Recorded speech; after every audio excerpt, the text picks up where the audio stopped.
Man, it's cold. It's 32 degrees, but they're saying it feels like 25, and boy, they're not lying there. So, welcome back, guys. Still again here from Toledo Aquatics. Another crazy video, another saltwater rescue. I'm warming up the truck right now. I found an ad on Monster Fish Keepers. Guys got a 3-foot Epaulette SHARK and a blue spotted Stingray. We're going to get it. So, we worked out a deal with Tim, and we're going to travel out to Toledo, Ohio this morning. Got those items, but right now I've got the truck warming up, and it's been pretty tight quarters. Let me see what's going on here in the back.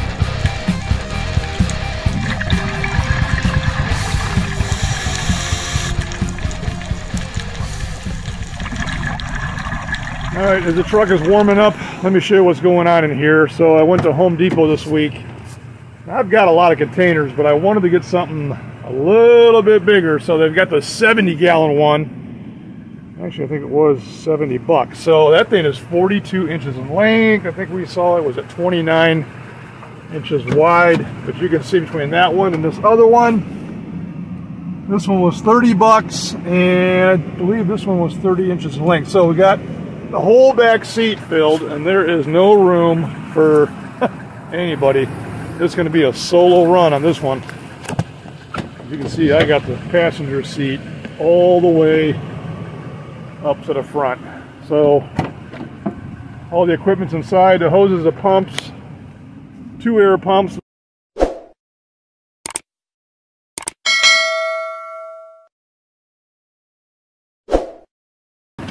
First step though, I need some coffee and some breakfast to get rolling. Tim's also going to throw in a 150-gallon Rubbermaid container. We're going to throw that in the back of the truck. He's got a whole bunch of live rock, some Marco live rock, so we're going to throw that in the back. So let's get on the road, man. Let's start warming up because it's cold and we know what is coming. All right, well, let's roll. Hi, can I help you? Can I get 2 sausage McMuffins with egg and a medium coffee, 2 creams, 2 sugars? All right, anything else? That'll do it. All righty. 1017, thank you. Oh, I don't normally eat this crap, but today I'm going to splurge a little bit.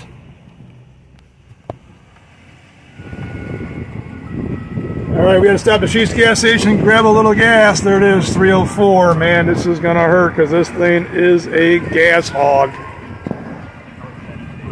Oh boy. Well, it is what it is.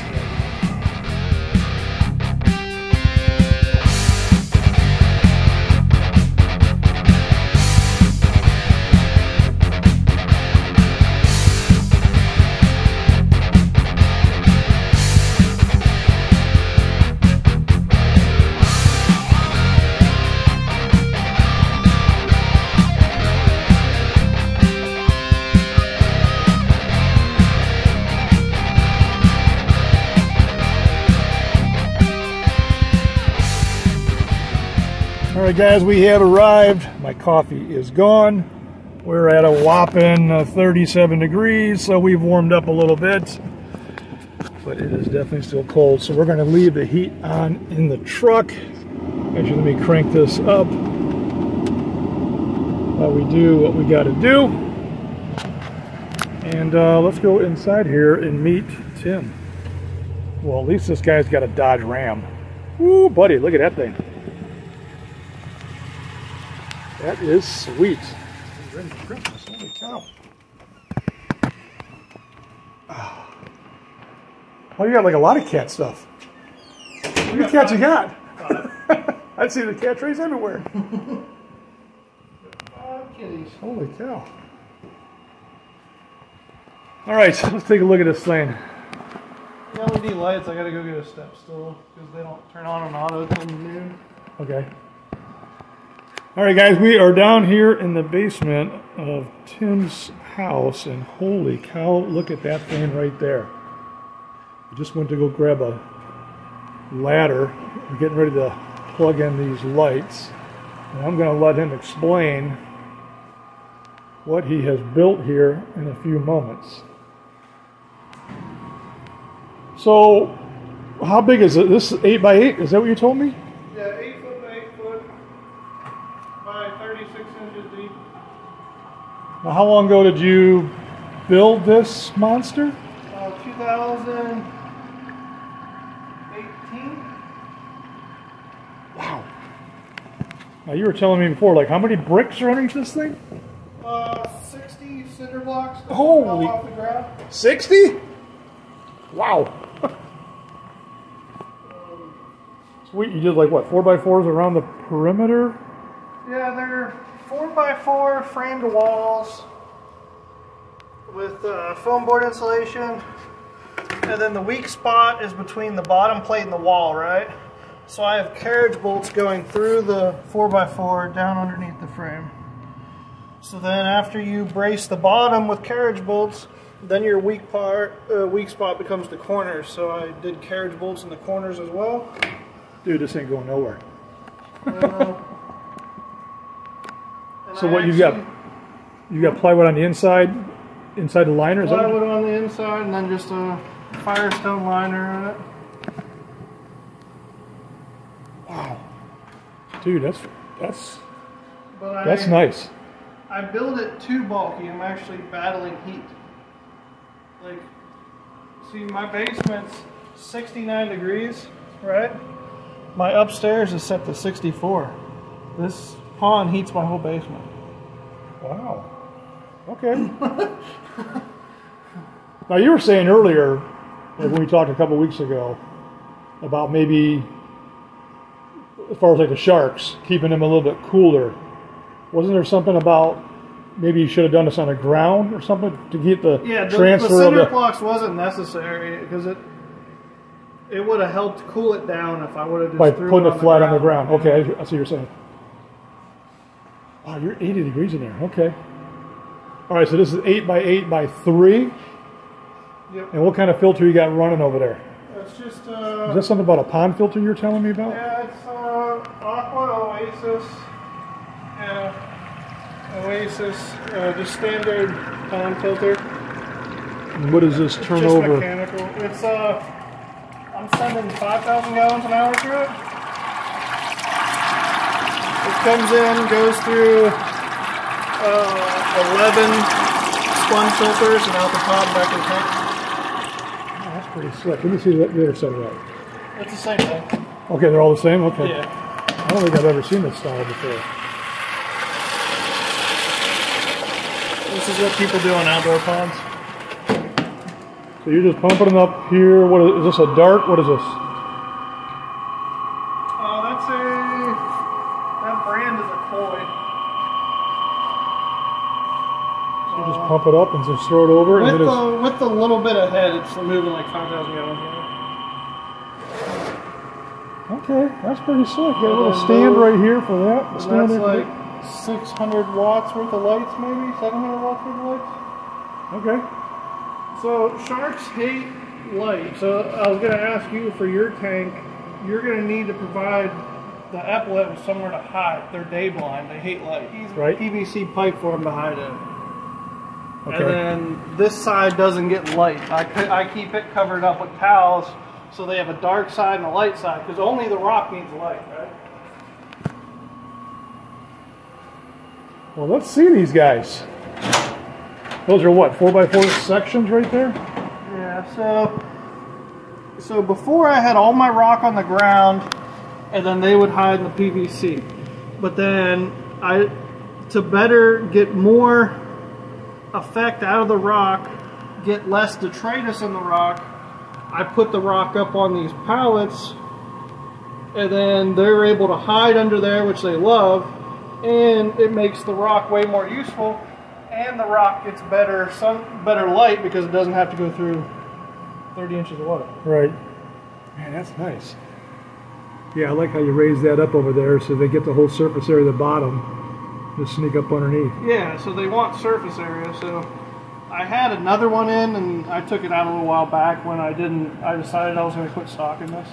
I think I see Yep, there she her is. right there. How long is that tube? Is that a 6-inch tube? Yeah, that's a 2-footer. So she should be hanging out of the back of it. But Yeah, I see her head sticking out right there. yeah, she's going to want to hide all day. They're day blind. Wow, this is nice. You think the Stingray's hiding up underneath that platform right there? Nah, he normally lays over on the dark side, over by where the filter discharges. Should we pop all the lids to get a visual of the whole thing? Yeah, I don't care.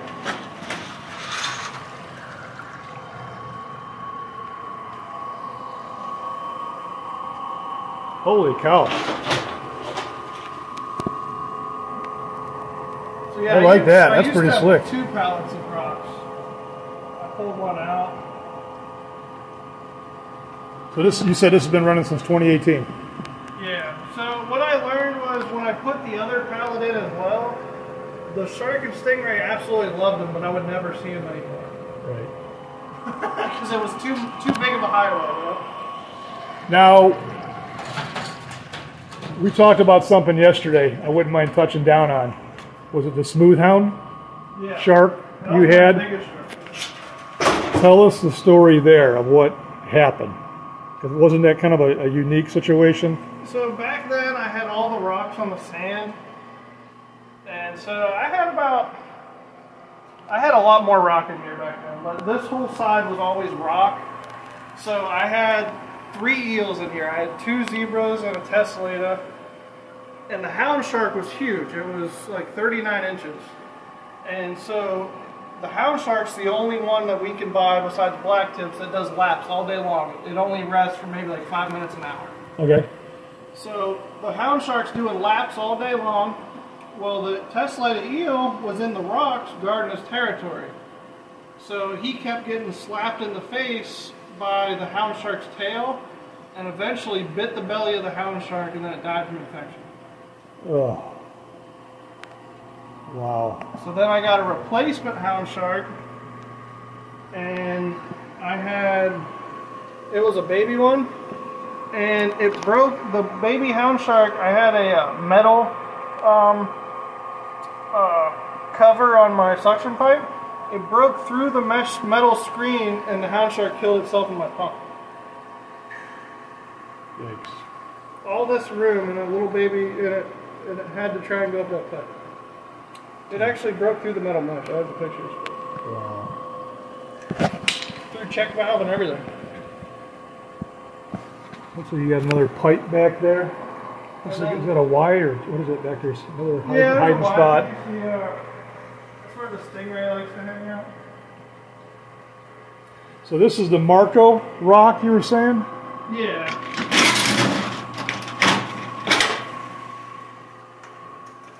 Oh yeah. There it is right there. Zoom in there a little bit. I mean, you can have these pieces of PVC if you want to just throw those in your tank for the Epaulette until you build something or something. Yeah, I think both of these are probably just going to go in 1,000 for a while. And then once that 540 is up and running, the 12-footer, that I see more enclosures, like you're saying, hides throughout the day. But this whole thing kind of came out of nowhere.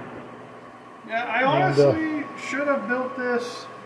I should have built it 4 foot longer for it to be 8 by 12, and then not as deep.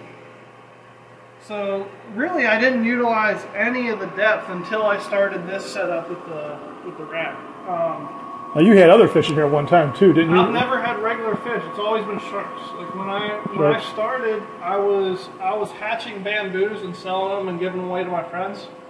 Oh yeah. I'd buy every shark egg that came into Tropicarium, and I'd hatch them all, get them eaten, and then give them to my buddies. No kidding. Yeah. Nice. I hatched some coral cat sharks. I had some accidents, like see that Y piece? I had a baby blue spot. I got him a girlfriend, and she buried underneath it and got stuck and died. Oh. And then I had a big hound shark that I raised up from a baby. She got to like 2 feet, and then just one day randomly kicked the bucket. I had her for like 2 years.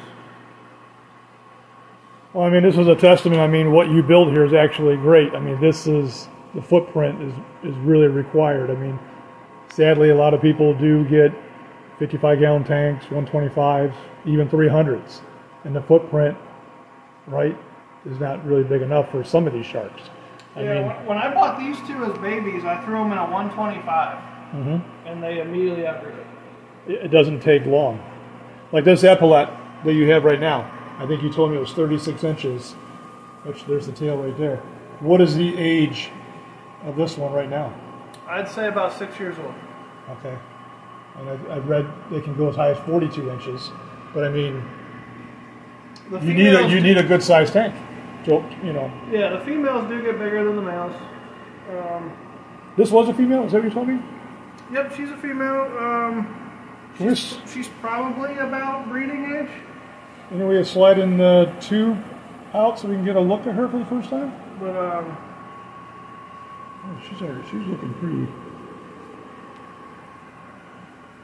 sweet looking already. Let me come around the other way. She's going to come out the front.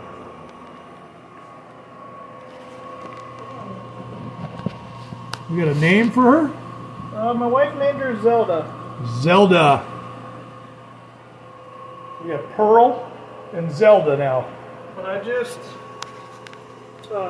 just turned on the light. She's just not in the mood. Right. But yeah, she's doing good. The only thing that was slowing me down was these are really hard to come by, right? So my local guy where I get sharks, he only ever gets baby epaulettes because they hatch them themselves. And so I wanted to get her a boyfriend and get some eggs, but to get another baby epaulette and wait another 6 years before they start making babies is pretty not okay. Now, what is in the diet here? What are you feeding her? Just scallops and shrimp is mostly what they eat. Scallops and shrimp? Yeah, I buy it raw, frozen bulk.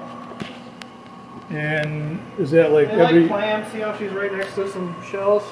Those are clams on a half shell that they sell for by Ocean Nutrition. She loves clams. Now, how often are you feeding? Every third day. Every third day. Okay, that's about where I'm at with what I'm doing. I do not do daily feedings. You can feed them every day. It's just whether you want to put up with the nitrates. Right. Like I fed them every day when they were younger. All right. Well, let me stop this here, and then maybe start the process of start moving stuff around so we can start getting better views. That's a good-looking shark. All right, let's talk about this stingray for a second. Where's he at? Blue spotted stingray right there. And this was a male, was that right? That's a male, yeah. And they can get like 28 inches. I was seeing. I was doing some reading on these guys. Part of his tail got cut off years ago and it never grew back. Did it? His tail should be about 6-8 inches longer. Oh wow! It was his fault. He broke it off. Let me come around. He's going under the rocks right now.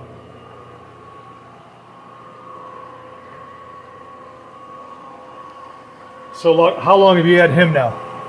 I got him about 5 years ago. Okay. I rescued the epaulette, and then I got him as a baby from a freshwater fish store up in Toledo. He's gone. He hid up underneath there. I'd never seen one before, and he's full grown. He would breed if there was a female around. Yeah, she's right. He's right there.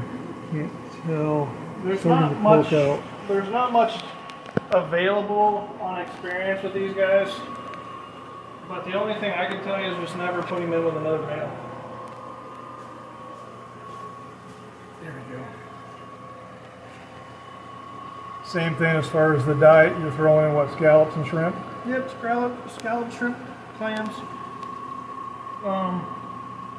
Yeah, 2 males will fight always, even if there's no females. So there for a while, I was gonna try and do 3 females, 1 male. But I only ever got a hold of the 1 female, and then she didn't make it. She didn't make it. Nope.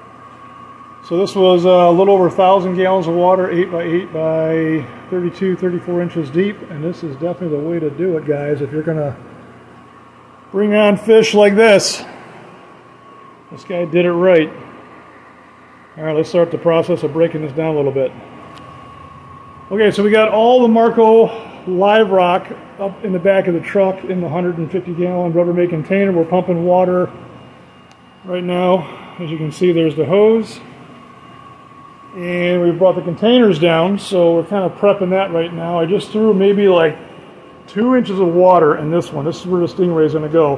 But once the containers are in position in the back of the truck, then I'm going to put probably 3, 4, 5 more inches of water in the containers for the travels home, which is not too terribly bad. It's about 3 hours one way, but I'd rather be a little heavy than not. So we're going to go ahead and get ready here to pull out Pancake, I guess the name is, of this male blue-spotted stingray. And he comes up. Hi, Bob. There it is. Got the little belly underneath.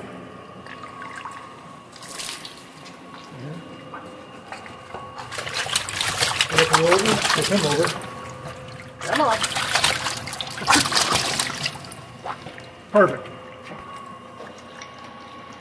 Put the lid on there real quick, just for the quick travel upstairs to the truck.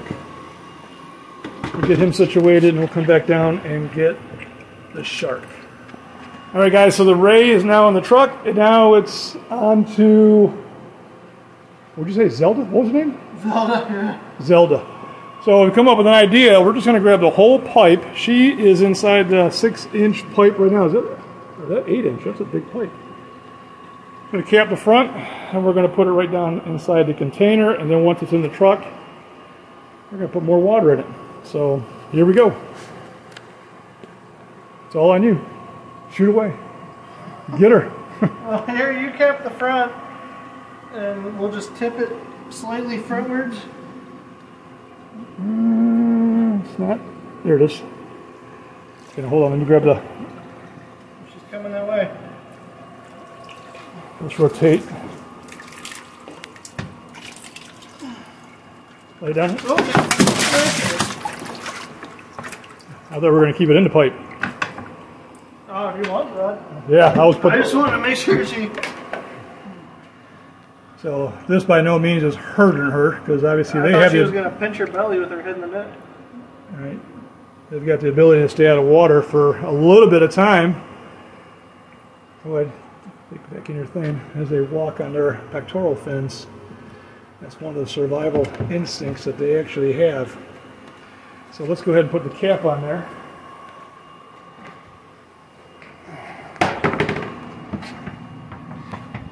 And we'll take it upstairs and put some more water in. All right, guys, so just one more final thing. We're getting ready to leave. We were just talking about the motor and the filtration system. But Tim just looked down inside the bottom of the tank. And there is an Epaulette egg. So that was kind of a shocker. There's the one. Is there any more anywhere else on the bottom that we maybe did not see? Well, Because my understanding, they dropped like 2, actually. These all have to be from the last 3 months, because I moved that shelf out of there 3 months ago and reorganized the rocks, and I didn't find that in. So she's laid all these this summer. All right, well, she's definitely ready, I guess we'll say. Yeah. Wow. All right. All right, guys, we have made it back to the house. There's the containers. The temperature has held pretty good. Stingray is still at 80.6. And the shark is 78.7. So pretty good. I had the air pump on there, but almost a 3-hour ride. We had to stop at Ohio Fish Rescue on my way back because I had to pick up the one side of the valve. This is for the protein skimmers that came from the Bellagio tanks a long time ago, and we need this nut. So I'm going to show you this here probably a little bit. So I swung over there real fast, talking with Josh to cut those off, and brought them back home. So I got Cody with me. He's here to help out, bring the shark and the ray in the house. We're going to start the acclimation process. Probably going to be about a 3-hour ordeal, and I hope sometime late tonight they're heading for the 1,000. All right, guys, we've got the Epaulette SHARK in this huge 8-inch piece of PVC pipe. I've got the net over one end. She is in.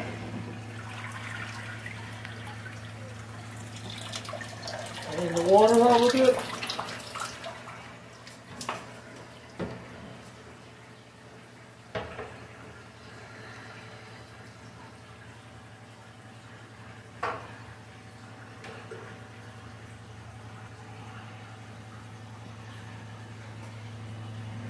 Okay, it's been about 3 hours for the acclimating of the Stingray and obviously the Epaulette SHARK.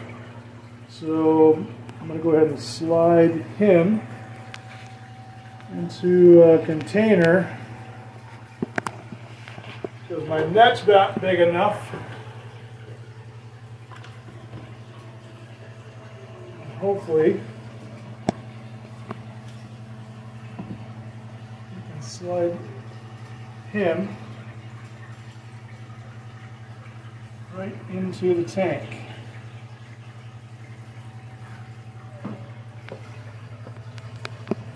Yep, like that.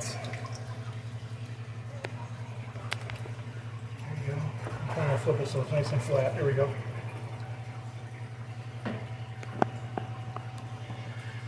What we'll do is we'll pick this up, pull a bit of the water out.